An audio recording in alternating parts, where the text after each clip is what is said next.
जी हजरात, financial statement assertions cover करने के बाद लेट्स मूव फॉरवर्ड। और अब मैं आपको बताऊंगा इस पे एग्जाम में सवाल कैसे बनता है।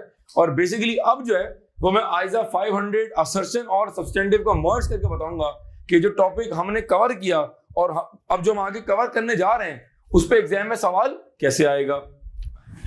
ये lecture is equally important for F8, obviously Kaif 8 and for ICMA students, तो काइंडली फोकस कीजिएगा प्लीज।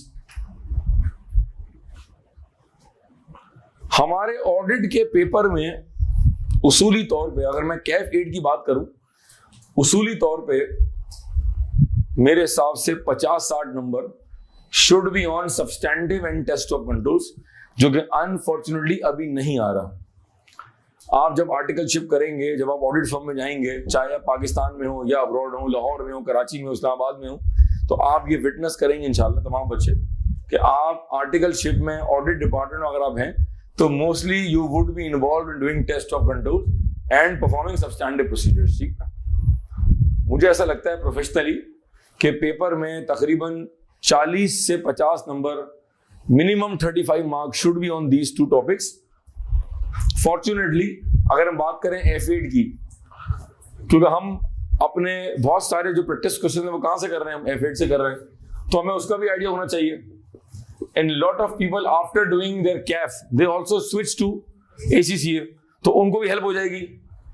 अगर मैं F8 की बात करूं तो वहां पर टेस्ट ऑफ कंट्रोल का सवाल जो है वो लाजमी आता है, इट्स अ कंपल्सरी क्वेश्चन, जहां पर 10 नंबर से लेके और 20 नंबर तक का सवाल आ रहा है।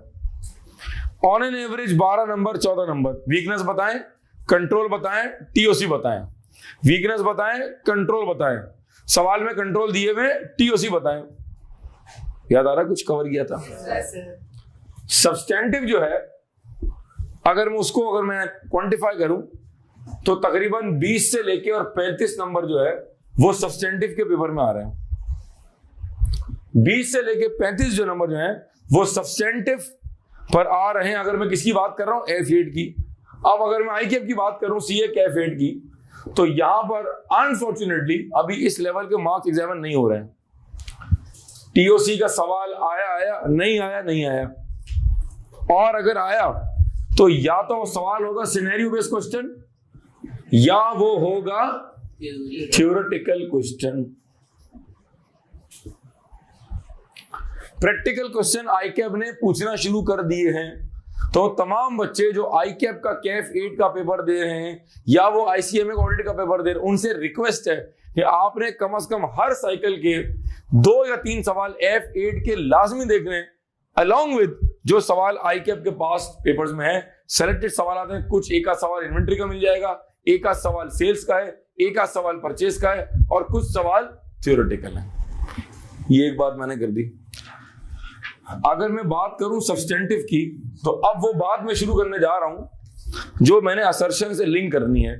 तो मैं इस बात को लेके जरा अपने व्हाइट बोर्ड के इस सेक्शन में आता हूं और मैं बड़ा लिखता हूं। आई होप ये विजिबल है। क्या लिख रहा हूं मेरे प्यारे बच्चों? Substantive procedure. सब्सटेंटिव और सवाल बनने के 2 तरीके, कहो 2 तरीके हैं। या तो सवाल डायरेक्ट बनेगा या इनडायरेक्ट। या तो सब्सटेंटिव पर सवाल डायरेक्ट बनेगा या indirect. The question on substantive can either be direct question, either it can be a direct question or it would be an indirect question. Now the student will ask, sir, what do you mean by direct question and what do you mean by an indirect question? तो मैं बात करता हूं कि direct question क्या है और ये इनडायरेक्ट क्वेश्चन क्या है। ये हो गया हमारे पास डायरेक्ट क्वेश्चन और ये हो गया हमारे पास इनडायरेक्ट क्वेश्चन। शॉर्टकट में लिखा है, माजरत। बहुत ध्यान से सुनेंगे, ठीक है। फिर मैं आपको ICAP के सवाल पर डायरेक्ट लेके आऊंगा कि देखिए ICAP में किस तरह एग्जामिन हो रहा है। प्लीज नोट, ये जो डिस्कशन हम करने जा रहे हैं ये इक्वली इंपॉर्टेंट है फॉर F8। मैं उसका जिक्र भी करूंगा अभी। डायरेक्ट सवाल कैसे बनता है, रिपीट करें। What substantive procedure will you perform to verify cash at bank. मैं बहुत ही स्ट्रेटेजी के साथ टेक्टफुली मैं आपके पेपर के जो सवालात हैं उनका फेयर दूर कर रहा हूं आपसे, और मैं आपको उस लेवल के लिए तैयार कर रहा हूं। जब आप सब्सटेंटिव देखेंगे तो आपको पास पेपर देकर टेंशन नहीं होगी इंशाल्लाह। What substantive procedure will you perform to verify closing stock? What substantive procedure will you perform to verify debtors? What substantive procedure will you perform to verify trade payables? ये जो direct substantive का सवाल पूछा है, ये इसको हम क्या कह रहे हैं? Direct question. रिपीट करें, what substantive procedure, what audit test, what audit work, what audit programme will you perform to verify cash at bank. हजरात, जब आप एग्जाम में इसका आंसर दे रहे होंगे, जब आप इसका आंसर दे रहे होंगे तो आप इसका आंसर पॉइंट फॉर्म में देंगे, पैराग्राफ फॉर्म में नहीं देंगे। लो भाई, एग्जाम फोकस डिस्कशन भी शुरू हो चुका है, ऑल इन वन हो गया। तो ऐसा ही है ना, जब मैं आंसर सब्सटेंटिव का दे रहा हूं, क्या कहा, तो मैं पैराग्राफ फॉर्म में नहीं दूंगा, मैंने पैराग्राफ लिख के क्रॉस कर दिया, मैं आंसर दूंगा पॉइंट फॉर्म में। किसमें दूंगा? 1 2 3 4 S the requirement of the question depending on the number of marks. जब मैं ये पॉइंट बता रहा हूंगा तो मैं जो बता रहा हूँ वो क्या होगा? सब्सटेंटिव होगा। वेरी गुड, पूरी क्लास पार्टिसिपेट करें, ये नोट करने का मैं टाइम दूंगा आपको, सुकून से नोट कीजिएगा, छुप छुप मत नोट करें। जब मैं सब्सटेंटिव का एग्जाम में आंसर लिख रहा हूँ तो मैं क्या लिख रहा हूँ? जो लिख रहा हूँ वो क्या होगा? जो लिख रहा हूँ वो क्या होगा? और उस सब्सटेंटिव से जो वेरीफाई हो रही होंगी वो क्या होंगी? Financial statement assertions. इसका मतलब है मैं यहाँ बेसिकली क्या बता रहा हूँ? अब रिपीट करो, हम ये वेरीफाई कर लेंगे, हम ये चेक कर लेंगे, क्लाइंट से पूछ लेंगे, रिकैलकुलेट कर लेंगे, रीपरफॉर्म कर लेंगे, कॉन्फर्मेशन भेज देंगे, लास्ट ईयर से कंपेयर कर लेंगे। क्या कर रहे हैं? Cairo. What points I am drafting in the examination hall is basically what? Basically examiner ने क्या पूछा हुआ है? सब्सटेंटिव का हो या what is the best word? Audit procedure. What is the best word? Audit procedure. ठीक है जी,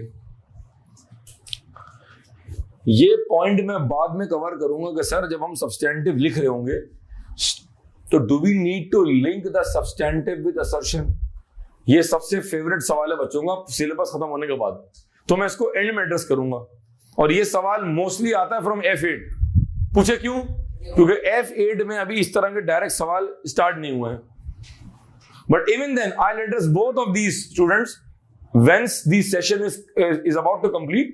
और जब हम सब्सटेंटिव सारे कवर कर लेंगे तो फिर मैं इस इशू को भी एड्रेस कर लूंगा कि क्या ऑडिट प्रोसीजर लिखते हुए क्या हमें रेलेवेंट फाइनेंशियल स्टेटमेंट असर्शन से क्या उसको लिंक करने की जरूरत है।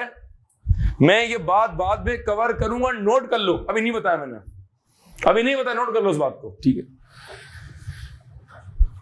क्या लिखा हुआ? क्या लिखा हुआ? ये डायरेक्ट क्वेश्चन का भी डायरेक्ट क्वेश्चन है और डायरेक्ट क्वेश्चन का भी एक इनडायरेक्ट क्वेश्चन है। उफ, हैवी आ रहा हूं, एकदम हैवी आ रहा हूं आज। क्या लिखा हुआ? डायरेक्ट, एक तो डायरेक्ट क्वेश्चन और इस पर बात करते हैं। मैं कह रहा हूं डायरेक्ट क्वेश्चन के अंदर भी दो चीजें हैं, या तो डायरेक्ट क्वेश्चन का डायरेक्ट क्वेश्चन या डायरेक्ट क्वेश्चन का इनडायरेक्ट क्वेश्चन। ये जो डायरेक्ट क्वेश्चन का डायरेक्ट क्वेश्चन है वो क्या? What substantive will you perform to verify cash at bank. आप पूछे sir direct question indirect question क्या है? What substantive procedure.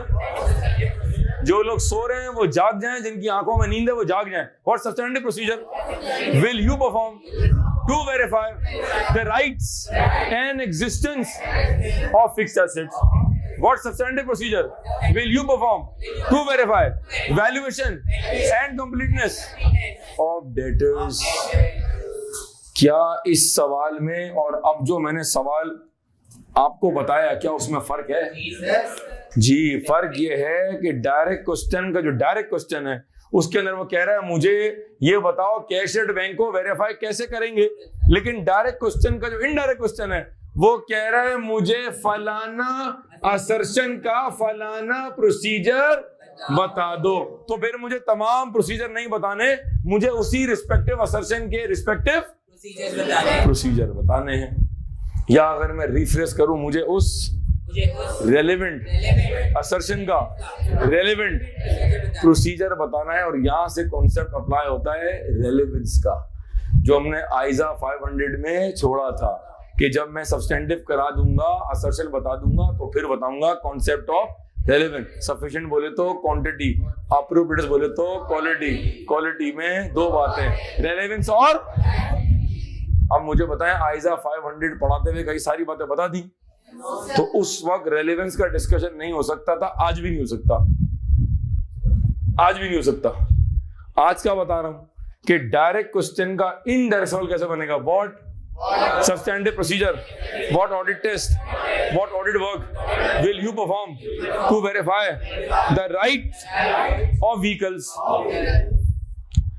अब मैंने इसमें ये नहीं बताना कि हम गाड़ी जाकर फिजिकल वेरीफाई कर लेंगे, हम उसका फिजिकल स्टेटस देख लेंगे, हम उसकी डेप्रिसिएशन चेक कर लेंगे, क्योंकि ये जो आप प्रोसीजर बता रहे हैं ये राइट वाली असर्शन के लिए रेलेवेंट। राइट वेरीफाई करने के लिए मुझे जाकर गाड़ी के एसिड्स के जो भी एसिड है उसके कागजात, उसके ओनरशिप डॉक्यूमेंट्स देखने पड़ेंगे। इसका मतलब है जब डायरेक्ट क्वेश्चन का इनडायरेक्ट सवाल बनेगा और अगर उसने मुझे बता दिया कि फलाना असर्शन के फलाना प्रोसीजर बता दें, तो फिर मैं जब मैं एग्जाम में आंसर दे रहूंगा तो फिर मैं उन्हीं असर्शंस का रेलेवेंट प्रोसीजर बताऊंगा। हजरात ये बात जरा नोट कर लें, शाबाश। डायरेक्ट क्वेश्चन का डायरेक्ट क्वेश्चन क्या है, what substantive will you perform to verify fixed assets, और इस डायरेक्ट क्वेश्चन का इनडायरेक्ट क्वेश्चन क्या है, when the question will be assertion based कि for this assertion please explain the relevant audit procedure. फिर मुझे तमाम प्रोसीजर बताने की जरूरत नहीं है, I will be mentioning, I will be drafting the relevant procedures for that respective और रेलेवेंट फाइनेंशियल स्टेटमेंट असर्शंस। इसको नोट करें, फिर मैं स्टार्ट करता हूं कि इनडायरेक्ट सवाल कैसे बनेगा। Let's move forward. जी हज़रात, इससे पहले कि हम आगे चले, जरा मैं इस आसान सी बात को आसानी के साथ दोबारा रिपीट कर दूं। मैंने ये कहा कि देखिए हमारे पास सब्सटेंटिव को पूछने के दो तरीके हैं।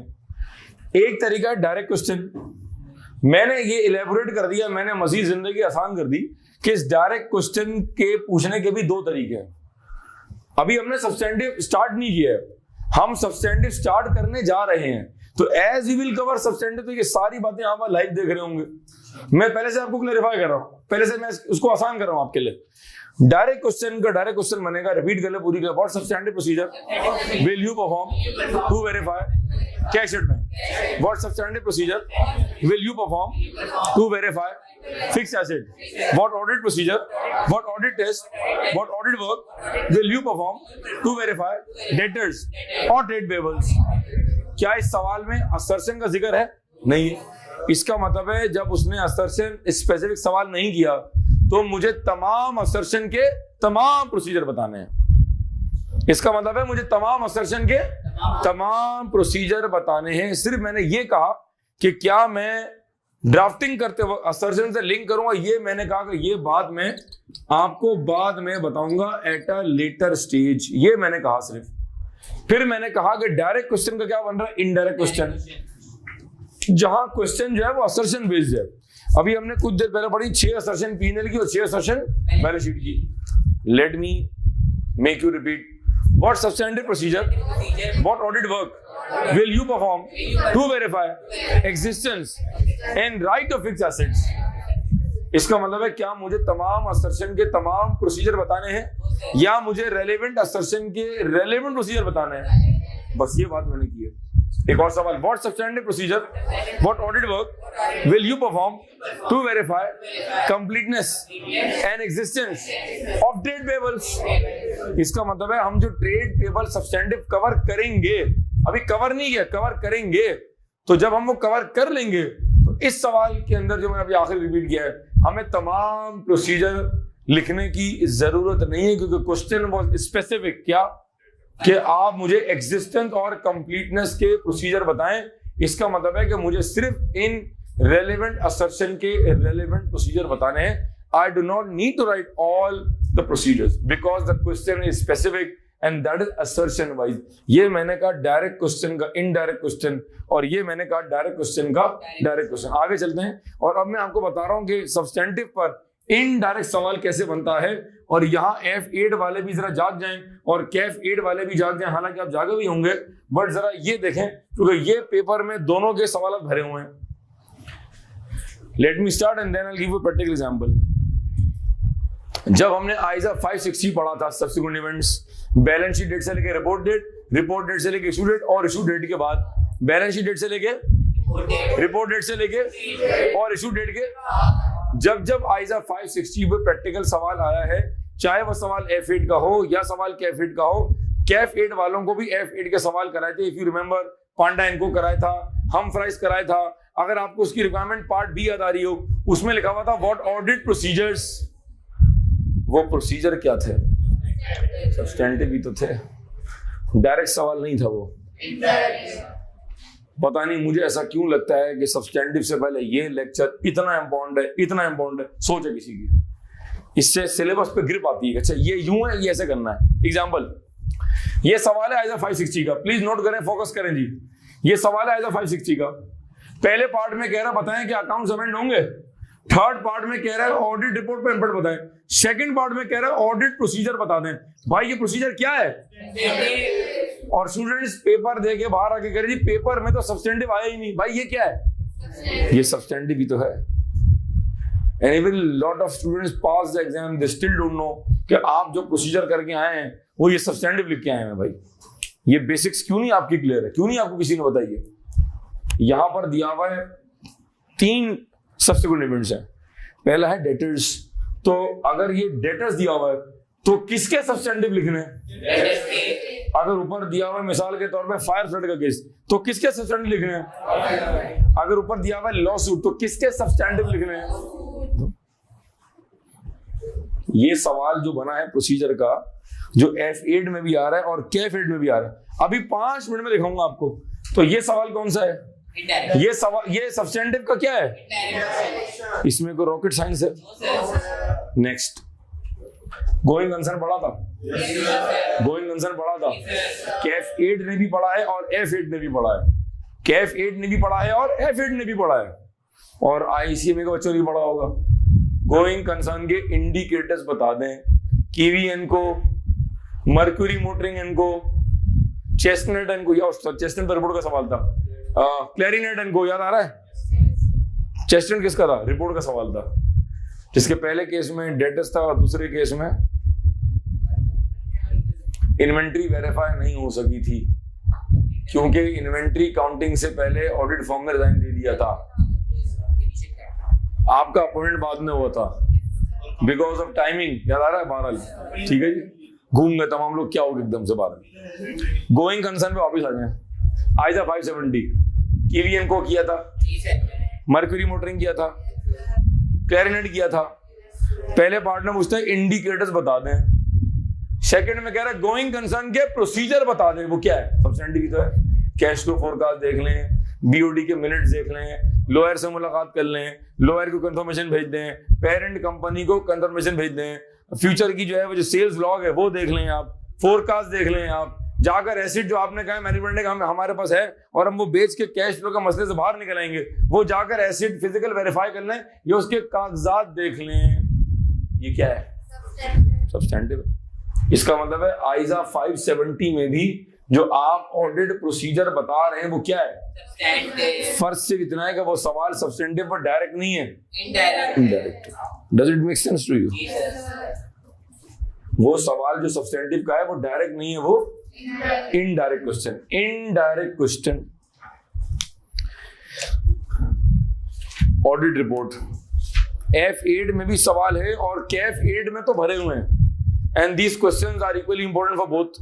हाउएवर जो F8 वाले स्टूडेंट्स हैं, आपको कैफ8 के ऑडिट रिपोर्ट के सवाल करने की जरूरत नहीं, लेकिन जो कैफ8 के स्टूडेंट्स हैं मैं उनको F8 के सेलेक्टेड सवाल कराऊंगा। मैं रिपीट कर रहा हूं, जो बच्चे एग्जाम दे रहे हैं वो एशिज F8 जहां भी आप दुनिया के जिस भी हिस्से में बैठे हुए हैं, आपको ICAP के कैफ8 के सवाल प्रैक्टिस के गर्ज से भी आपको करने की जरूरत नहीं है, क्योंकि आपके सवाल का पैटर्न डिफरेंट है, यहाँ का डिफरेंट है। लेकिन जो बच्चे कैफ8 के एग्जाम देंगे ICAP का, उनको मैं सेलेक्टेड प्रैक्टिस सवाल F8 के जरूर कराऊंगा। ठीक है जी। रिपोर्ट का सवाल आता है, रिपोर्ट का सवाल आता है, और रिपोर्ट के सवाल के पहले पार्ट में कहता है बताएं क्या ये इशू मटेरियल है, सेकंड में कह रहा है प्रोसीजर बताएं, और थर्ड में कह रहा है ऑडिट रिपोर्ट पर इंपैक्ट बताएं। ये तो आइडियल सिनेरियो है। हो सकता है एग्जामिनर ICAP के एग्जामिनर 3 रिक्वायरमेंट्स ना दे, वो पहली रिक्वायरमेंट में ही सारे गेम कर देता है। रिपीट करें, explain the audit procedures and the reporting implications for the issues identified above.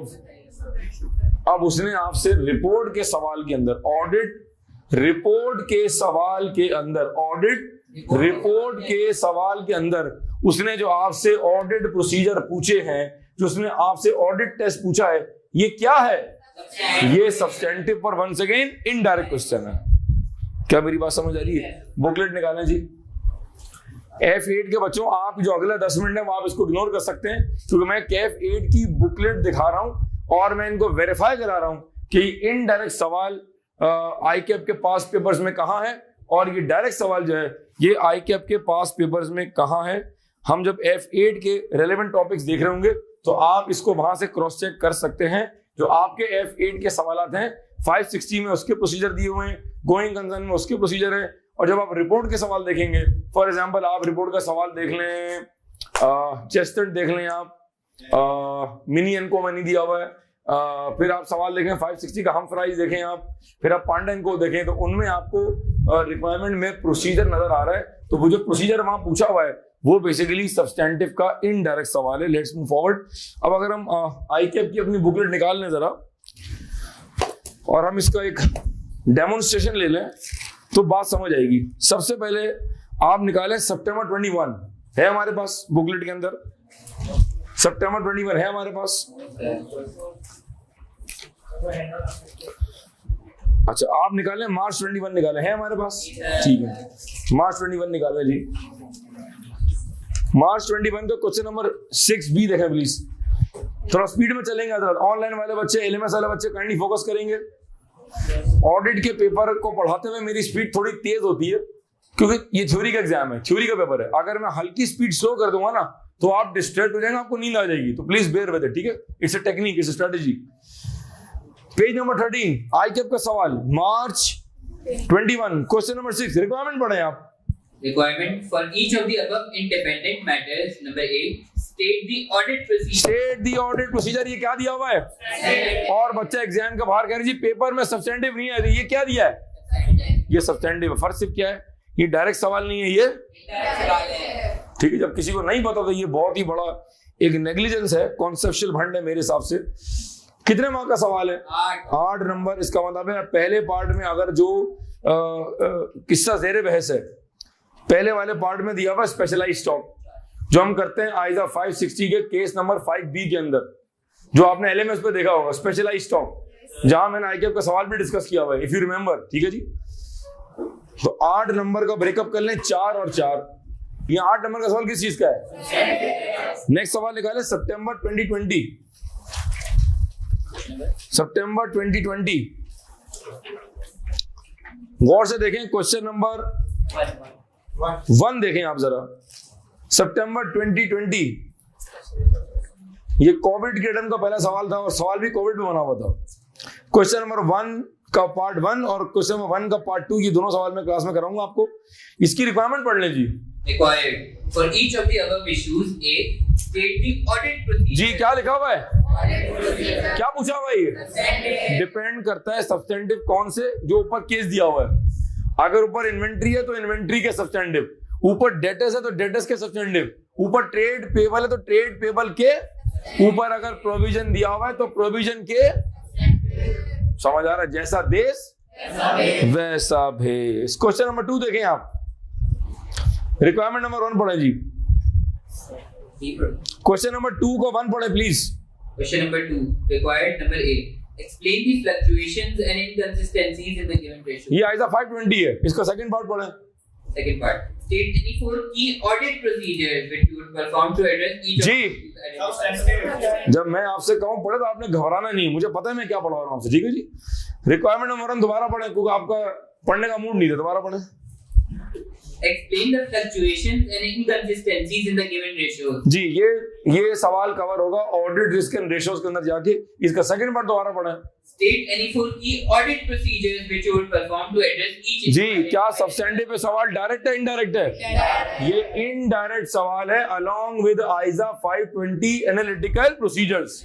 जो कायरो का C के बाद जो A है वो A क्या है? कौन सा आइजा है? 520। उसके सवाल के साथ उसने क्या पूछा, सब्सटेंटिव प्रोसीजर। अब बच्चे कह रहे हैं जी पेपर में तो सब्सटेंटिव आया ही नहीं। ठीक है जी, मैं बता रहा हूँ सब्सटेंटिव कितने मार्क्स का आया। ऊपर दिया हुआ 10 नंबर और 9 में से आप बड़ा सेफली 5 अलग कर लें तो 9 और 5 कितने हो गए, 9 और 5 कितने हो गए। ठीक है, जो नहीं कर पा रहे वो कैलकुलेटर निकाल के कर लें कि 9 और 5 कितने होते हैं। ठीक है जी, अभी बात यहाँ खत्म नहीं हुई है जी। हाँ 10 और 5 कितने हो गए, 15 मार्क हो गए। अब आप निकालें क्वेश्चन नंबर 4, इसी अटेम्प्ट का निकालें, शाबाश, इसी अटेम्प्ट का क्वेश्चन नंबर 4 निकालें प्लीज जी। ये सवाल है आइजा 560 का, पहला पार्ट है स्प्रूस लिमिटेड, फिर आ रहा है लार्ज लिमिटेड। मुझे नहीं पता कि एग्जामिनर नाम कहां से लेके आ रही है, रिक्वायरमेंट पढ़ लें जी। In each of the above situations, evaluate the need for amendment in the financial statements and suggest the audit procedures if any which the जी पेपर में तो सब्सटेंटिव आता ही नहीं है भाईजान। कितने हो गए, 10 और 5 15 और 15 में से आप सेफली निकाल लें 4 या 5 नंबर, तो कितने हो गए मिनिमम 19 से 20 नंबर सब्सटेंटिव पर पूछे गए इन CA Kaif 8 in the attempt of September 2020। समझ आ रहा है जी सर। ये मैंने बीइंग एन ऑडिट टीचर ना, मैंने आपको ऑडिट एविडेंस दे दिया इसका, ताकि आपको अभी से पता होगा यार ये तैयारी कैसे करनी है और ये पेपर में किस तरह आ रहा है। और देख लीजिए जरा, मार्च 2020 आए, मैं आपको बताऊं कि डायरेक्ट सवाल कैसे आता है। मार्च 2020 का क्वेश्चन नंबर 4 हो सकता है रिक्वायरमेंट अभी आपको समझना है, बट जब आप कुछ अरसे में कवर कर लेंगे तो आपको आइडिया हो जाएगा कि ये सवाल डायरेक्ट सब्सटेंटिव का है ऑन ट्रेड पेबल्स। पढ़िए जरा। Required. Comment on the above audit procedures performed by your audit team in the context of testing the understatement of payables. Also suggest further procedures, if any, that are required to be performed with respect to the understatement of trade payables. 7 number का सवाल है, direct substantive पूछा है on trade payables. ये indirect सवाल नहीं है, ये डायरेक्ट सवाल है। दोबारा पढ़ें जी। Comment on the above audit procedures performed by your audit team in the context of testing and the understatement of payables. Also suggest further procedures, if any, that are required to be performed with respect to the understatement of trade payables. सवाल एक और निकाले, मार्च 16 शाबाश जल्दी से। मार्च 16 का question number 6 का alpha देखें। हजरात ये आईकैप के सवाल हम डिस्कस कर रहे हैं। जो बच्चे ये वीडियो F8 के लिए देख रहे हैं वो इस पार्ट को चाहें तो वो स्किप कर सकते हैं। मार्च 2020 क्वेश्चन नंबर 6A अल्फा पढ़ें जी। मार्च 16 क्वेश्चन 6 जी। मार्च 16 मैंने क्या कहा, अच्छा मार्च 16 मैंने 2-3 बार मार्च 16 भी कहा साहब, वो भी नोट करें आप जी। मार्च 16 State 5 key substantive audit procedures for verification of provision। जी दोबारा पढ़ लें। State 5 key substantive audit procedures for verification of provision। जी ये डायरेक्ट इनडायरेक्ट है, क्या पूछ रहा है, कह रहा है वेरिफिकेशन ऑफ प्रोविजन के 5 सब्सटेंटिव बता दें। अब आपको फर्क समझ आया डायरेक्ट इनडायरेक्ट का। अब मुझे बताएं क्या ये डिफरेंशिएशन इंपॉर्टेंट थी नहीं थी?